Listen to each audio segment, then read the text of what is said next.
Everyone wants to join this task to get the first cruise ship up and running by 2024-25. So we will go shortly out now with tenders. Hello again, and welcome to another episode of the Aeronautics podcast, where we look at the changing shape of the shipping and ocean industries. I'm Craig Eason from Fathom World. Now, there's been a bit of development in the European Parliament last week as amendments to the proposals for a renewed regional emissions trading scheme were revealed. Now, anyone listening to this podcast and involved in shipping will know that there is a drive in Europe and at the International Maritime Organization to curb shipping's greenhouse gas emissions. Europe doesn't work in the same way as the IMO and can of course move forward a little bit quicker, but it still needs to be careful, especially when it comes to setting regulations that impact businesses outside its jurisdiction. Many European members of Parliament and Commission staff will probably recall the difficulties and the pushback that happened when it tried to bring international aviation into the ETS. Europe's ETS does go through periodic revisions, but for this one, being tied to the Green Deal, it's particularly tense, and with the promise of including shipping, even more so. Now, the latest proposals from the European Parliament, having already been with the Commission, are certainly not set in stone and will still need to be discussed, potentially changed and agreed on by the three institutions of the EU, that's the Parliament, Commission and the Council. But it has shown how its decision about which entity should be the responsible one for being part of the ETS has split ship owner groups. European owners seem happy. More international ones, and certainly the World Shipping Council, which represents giant container ship liners, not so. It comes as shipping left COP26, the UNFCCC meeting in Glasgow at the beginning of December, patting itself on the back that it had begun to talk with one voice. You can read these stories and the statements from the Greek ship owners, the European Community Ship Owners Association and the World Shipping Council for yourself on the Fathom World news site. But whether shipping can actually talk about decarbonisation with one voice or not, there is no doubt that the transition of shipping will include radical change. Whether you think shipping will change to be CO2 net zero, which allows CO2 and greenhouse gases out of the funnel, providing they're accounted for elsewhere, such as through synthetic methane or methanol fuels or biofuels, or whether the emissions should be actually zero, such as if a vessel uses ammonia fuels or hydrogen, there will be changes. Now, for me, one of the sectors in the maritime industry that gets a lot of attention is the one that sits right in front of people's view, especially in picturesque ports and locations around the world. I'm talking, of course, about the cruise industry. It is the most visible shipping sector and often the most vilified. But how can that change? In this week's Aeronautics interview, I caught up with a man with a serious plan to do that. He wants to build a fleet of up to 14 luxury cruise ships that will have the very latest clean tech on board. Rolf Sandvik revealed his plans for Northern Explorer last month. He's building up to place his first order of what he says will be the most advanced cruise ship on the water, using fuel cells that will be powered by hydrogen and have the most powerful industrial energy storage systems, batteries, on board. Rolf gained his experience with building zero-emission vessels with the award-winning Vision of the Fjords in Norway, a vessel which was somewhat before its time, being capable of travelling in the Norwegian heritage fjords powered by batteries. This is where I first met Rolf, and he's battled an industry that said that the technologies were not ready for such a vessel to work in the fjords at the time. After proving them wrong, he's now turned to bigger things, much bigger. From a tourist vessel sailing up and down the fjords, he now wants to build cruise ships that are able to cater for 300 paying guests on lengthy cruises, not day trips, and have up to 100 crew and hotel staff on board. This is, I said to him, like planning to have the Vision of the Fjords, but on steroids, bigger, bolder, and leading the way for the rest of the cruise industry. Yeah, you can call it the Fjords vessel on steroids. We start basically on scratch, but based on our history and track history on developing tourist destinations, developing new commercial viable, clean energy shipping companies like the Fjords. You do have a kind of a track record and people that believe in what you have done before, which I did approach first. So the ABB was extremely important for us to begin with. as a technology provider, an integrator in the technologies that we talked about. They was with us on Vision on the Fjords, which again was a huge success because we succeeded. It could also be the opposite if we didn't. But everyone went into the project with a faith that this is possible to achieve. So ABB has been in Northern Explorer since almost for 3 years now.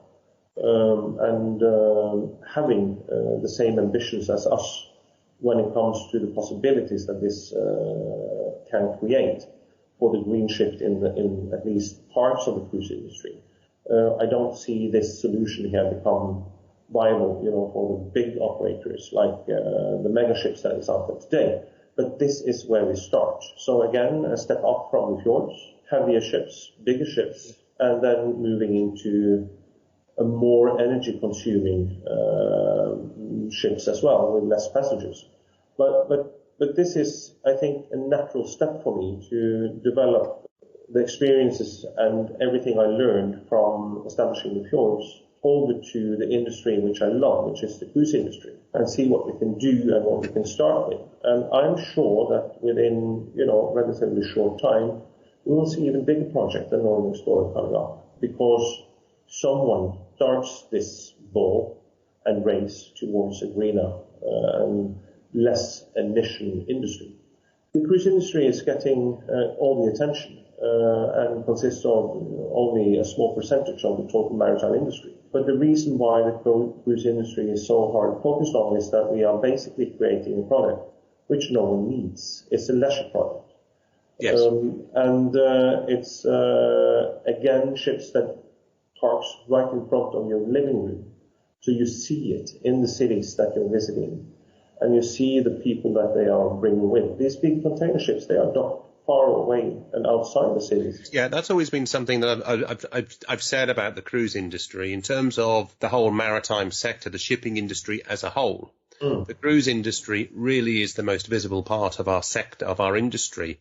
It's a sector that is parked right outside people's living rooms, is down in the middle of the harbours in city centres. It is right in front of people. It gets those ships get photographed more than any other ship. Really big, they're white. Well, they're not always white these days. They've all got different colours painted, splattered almost all over them. But, they're very visible sort of signs of this is a ship, in capital letters. Whereas the tankers and gas carriers that I used to sail on, they'd go around the headland and berth, a few miles away from the city centre where they wouldn't be seen. But I think this project, Northern Explorer, I don't think it would work outside Norway at the moment. I think you are in an environment in Norway where you mentioned the heritage fjords with the regulations there. You've got a government that is promoting very aggressively promoting a green transition. You've got a cruise industry that is already there. You've got the networks there to a large extent. So if it's going to work, it's going to work in Norway, isn't it? You've got everything there for it to work, and you've got the clusters as well. Let's not forget the maritime clusters that you've got around Norway, that like the NCE Maritime Cleantech, which you've got all of these technology partners, I guess, there ready to sort of make and continue that role that Norway has. Yeah, I totally agree with you, and that's also why we start to build the first ship for the Norwegian market, not market but geography, where we are going to operate to begin with. And tourism up north is a whole year industry. The majority of the pictures that you see from the fjords is basically in the summertime. But as you also noticed, living in Sweden, Craig, the Northern Light becomes of even bigger and bigger attention and attractions to people. And also Viking Cruises have done year-round cruises up to the north of Norway with a starting point in England. So in my head, it's quite clear that the cruise industry has to be the first movers on these very expensive technologies. And to me, living in a country which hands out the Norwegian or the prestigious Peace Prize every year, I think travel is one of the reasons and most important reasons to create peace in the world and create understanding between cultures and people. So I hope from inside my heart that travel will never be something that we are ashamed to do based on our footprint on emissions that we are doing. On the other hand, which you mentioned, why would this work outside Norway? Today it wouldn't. Tomorrow it will. Because we see all the initiatives taken by especially EU being, kind of a big driver now for the green shift in whole Europe. And that's our also expansion plans are aiming towards. Yeah. We see the Swedish coast as a huge interest for us to create and develop new itineraries. We have them ready yet. We see in northern Germany, the Kirkenes, Copenhagen, all these areas where we do have traveling today, but we can make it work with less impact on the environment that we are traveling with the Northern Explorer ship. So we are expanding as the technology is becoming more and more readily available. And another area which I really kind of look at with keen interest is, for instance, Venice in Italy, where you have these megaships more or less destroying the ship or the city, and passengers hurtling back on these megaships in the early afternoon. So there again, I see a huge possibility for Northern Explorer, small ships that stays overnight and encourage, local industries to provide services. I wanted to talk to you about the kind of itinerary and the kind of passenger you want to get onto the vessels, because with 300 passengers, that's a big difference from 3,000 or 5,000 that you see on the extremely large cruise ships. You've got some very specific destinations, but I understand that you are in line with the vessels and the sort of ethos of Northern Explorer. You'll be wanting the passengers, your guests, to have a similar ethos, to really be on board with this environmental footprint question. But how else are you going to sort of just really encompass that sort of sustainability, environmental picture that links Northern Explorer, the passengers, and the destinations, all three of them? I think our cruise guests are not going to differ too much from the main cruise guests that is out there today. We are looking at 40 plus, which means everything up to grandpa traveling or with grandma or their mistress or whatever it is. I think what Greta Thunberg have started as a movement, I think there is so many parents, grandparents, uncle, aunts that is challenged by their kids, which is of extreme importance on their choice to spend their vacations these days. And these kids, they are stupid, they are smart, and they will come in a position one day where they kind of put you in charge of what you have done to the planet historically. This is a dramatic opening, but I think there is so many grandparents and parents out there that is really thinking big thoughts of the planet, and they do not want to travel and put an enormous CO2 footprint out there in the atmosphere and support that. So in order to again encourage traveling, we again encourage traveling with the least possible footprint and get the same experience as you would expect from a cruise ship, of a luxury cruise ship. And we are talking Scandinavian, Nordic luxury here, which is a different type of luxury that you can expect, for instance, in the Middle East or even in the United States. But a really, really great food from breakfast till lunch till dinner, and with specialty restaurants, again, maybe shoreside. We see the Nordic cuisine is getting more and more attention and getting more and more Michelin stars in the so-called gourmet Bible. And we would never take that opportunity away from our guests to even visit, spectacular restaurants shoreside at night. We will rather encourage that. You will not sit at the restaurant and pay what you have eaten, anything, when you are on the cruise with Northern Explorer. We will make sure that you have your total package settled before you go ashore to eat. So less hassle for you and more streamlined operation and a vacation, which you really, really want. So I think we are looking at rewrapping the whole concept of dining, cruising, and what the cruise guests should expect. They should expect more from us and a closer experience when they visit the destinations that we have on our itineraries, and be also leaving the cruise with good conscience that we have traveled and put very little emission out there to save the planet, and they can go back to their grandchildren and show pictures of the cruise ships, etc.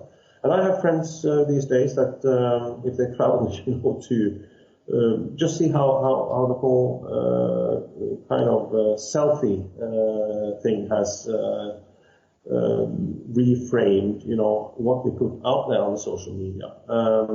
Previously, you had friends, taking pictures from the first class cabins on the Emirates or Lufthansa or British Airways traveling, to far-flung destinations. Today, they hide it away. They don't even talk about it. They don't take pictures from the Maldives anymore because everyone knows that in order to travel there, you have really, really, really put a huge footprint on emissions in order to go there, which again is going to kill these destinations with the poles melting and flooding them. I think the market for us, 300 passengers on one ship, is less than demand will be in 2 to 3 years. And let's just turn then to, before we close, I want to turn to the actual technology that you're planning on putting on board the ship. You're looking at building the first 2 vessels, or the first vessel, but you're building up to potentially 14 vessels. Every time I talk to somebody within the technology environment, I hear of new developments, I hear of new opportunities, and I hear of new things that are happening and making certain solutions more viable, certain efficiencies greater, whether it be wind assist technologies, wind technologies, whether it be fuel cell capabilities and capacity, batteries, as you mentioned earlier. What are you going to put into the first vessel? Where is it going to come from, including the hydrogen? Are you talking, tell me a little bit about your plans on getting the hydrogen for that first vessel, but also what's your plans for subsequent vessels? Are they going to be identical to that first vessel so that you've got a fleet of 14 identical ships, or should we expect the Northern Explorer vessels to slowly evolve as they're ordered and the technology evolves? Yeah, I want to start with the last first. We are going to rapidly evolve because the technology is going fast, Craig, so not slow. That's the first start. But we have decided on the energy mix that we are going to have on board, with so much coming from batteries and so much coming from hydrogen and so little from solar and wind, because that's really, really little. So we don't even take it into the big calculation. By doing this division and stating that we are going to have so much from hydrogen, so much from battery, that makes the approach to the industry that delivers such products easier. And we are going to be very kind of late closing deals on a specific battery type or a specific fuel cell or hydrogen solution, exactly based on what you said, because the building process is taking, up to 24, 30 months. Within these time barriers, we know that technology is moving forward, but we will make sure that we have that battery package or the fuel cell package, which is the most efficient one when we start operating the ship. The ships will be very different from number 1 to 2 to 3 to 4 and all the way up to 14. Not design-wise, they will look the same from the outside, but inside it will be hopefully an evolution of technology as we are moving forward. And that is also the message that we have given to those we are working with today. But if they are not in the race and provide us with the best solutions on technology, we will go to someone else that do have the best solutions. So if ABB wants to be with us for the whole race here, they really have to be also in the leading position when it comes to searching for new technologies and fuel cell technologies to put on board. But I'm very confident that ABB has the resources and also the people to do such things. I've worked with them on the fjords, amazing people working there. And, I have no doubt in embarking on a venture with them again on such a project. So to answer it in short, no, the vessels will be not the same as the first one. We will have an evolution, and that evolution hopefully will go very fast. So we have put aside also a volume within the ship, which is solidly hydrogen area, and then the other area for the batteries. And these are the compartments that we are working with. And within those compartments, we have already seen from some vendors that we can fit easily more than we have asked for. But we know how much we want from the battery, and we know how much we want from the hydrogen. And we are confident that these rooms will not be stacked all the way up under deck with the batteries. We see already with the development taking place that we have set aside enough space for batteries and enough space for hydrogen. I think by closing the battery deals and the hydrogen deals very close to delivery is what we're aiming for in order to have the best solution on board at the time of delivery. We have been in talks with hydrogen providers. We are sure that the market is coming there. We see also from I first started venturing into hydrogen, the domain, that the price has dropped by over half in some of the projects that I've been inside before. I see the tank solutions, cooling systems, bunkering systems is coming and are in the development phase. So I think with all these clever heads working with within those domains that we need to put on board, we will be very safe to say that we will start trafficking when we have signed the contract. And for a new build, that we can actually give you the date, Craig, and say, come visit us on the maiden voyage and bring your wife, enjoy a trip, and make sure. I'm going to guarantee you that your kids will not face you with accusations that you have ruined the planet by traveling. So no, it's again, we're not going to save the planet with this, definitely, because we are putting out a product which is. When are you going to build? When are you going to start building the first one, and where? Have you got all that sorted yet? We have been on an initial round with some shipyards just to get some benchmark pricing on what we are thinking of. We are in the range where our analysis has estimated it to be.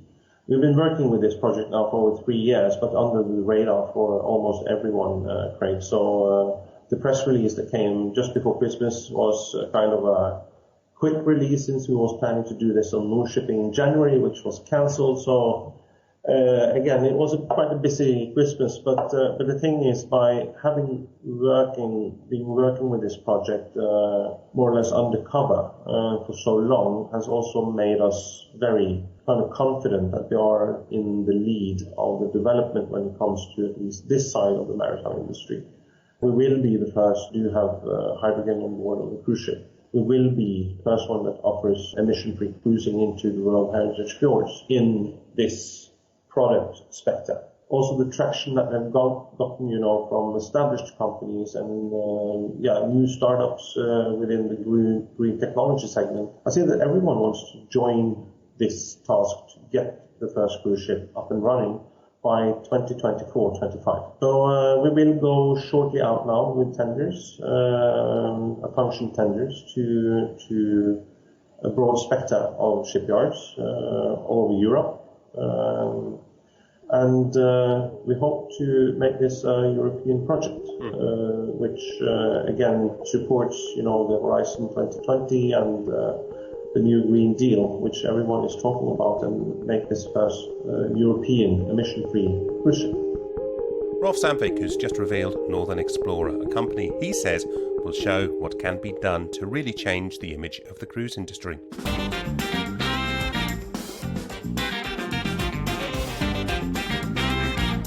This is the Aronnax podcast.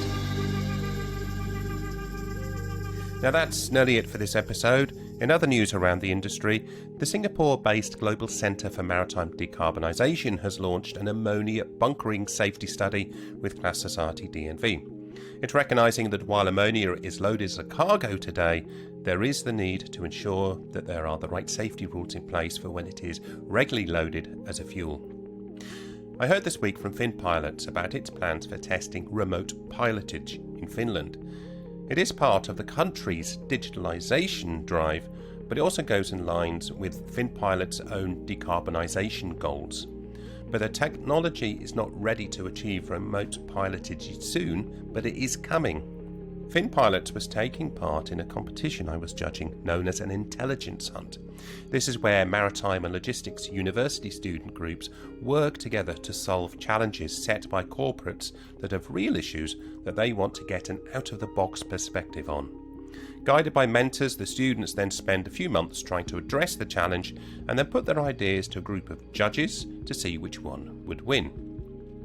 Now, I'll be talking to the winners of this latest Intelligence Hunt competition, which had great ideas on decarbonised short sea vessels for Rama Marine Construction. Well, that's it for this week. Please follow and like this podcast, share it, shout about it to family, friends and colleagues, and go to fathom.world, look at the news and information we have there, where you can also sign up for a sort of regular newsletter to get these stories and more right on your fingertips in your mailbox. And you'll find me on LinkedIn and Twitter, of course, so please get in touch. Until the next time, goodbye.